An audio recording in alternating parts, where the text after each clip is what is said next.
Is dit nie amazing? Amen. Dat die wonderwerk is vanmôre by jou. Die wonderwerk is vanmôre voor jou. En al wat jy vanmôre moet doen is sê, Here, maak oop my oë, sodat ek vanmôre U kan raak sien in my omstandighede. Dit maak nie saak, Here, waarheen ek gaan vanmôre nie, Here.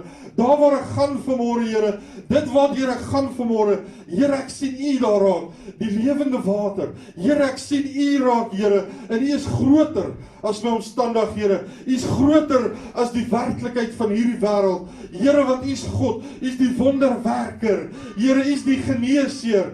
Here, U is die een wat rigting gee. U is die een wat leiding gee. As ons vanmôre dit kan raak sien, en as ons vanmôre kan sê, Here, maak oop vanmôre my geestelike oë, sodat ek U kan raak sien, Here, en alles wat ek het, en alles wat ek doen, gaan ons vanmôre opspring in dankbaarheid, en ons gaan die Here begin loof en prys. Kom aan kerk van die Here, kom ons gee die Here lofprys.